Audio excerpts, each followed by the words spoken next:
الرجاله المحترم محترم، سيبك انت بقى من اي حاجه في الدنيا، هو المحترم محترم. المحترم لما تيجي تتكلم معاه في اي موضوع لازم يكون محترم، لازم يكون محترم. فبما ان كابتن حلمي طولان محترم طبعا وليه كامل الاحترام، وطبعا المؤسسه الكبيره الكيان العظيم النادي الاهلي يعني هو منبع الاحترام، فبالتالي لازم تسمع كلام محترم. واصل هي المعادله كده، حلمي طولان محترم، الاهلي ابو الاحترام، فبالتالي هتسمع كلام محترم. راجل بصراحه مع انه زملكاوي، ولكن عمر مسيره النادي الاهلي بتيجي الا وهو بيتكلم بطريقه كلها احترام وادب، وحاجه فعلا حاجه تفخر بيها انت كزملكاوي ان الراجل ده زملكاوي. اللي بستغربه بقى ان في ناس زملكاويه بتهاجمه ليه؟ علشان محترم. سبحان الله، مش متعودين هم على الكلام ده، سبحان الله. وطبيعي جدا لما يتعرض عليه تدريب النادي الاهلي، طبيعي جدا ان هو يوافق.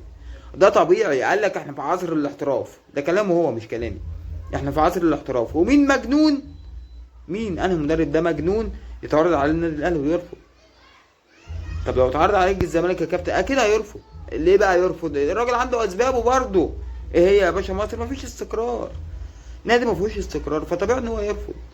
انما النادي الاهلي لا، كل حاجه قال لك بيجيبوا لبن العصفور. يا جدع انا عايز اروح النادي ده.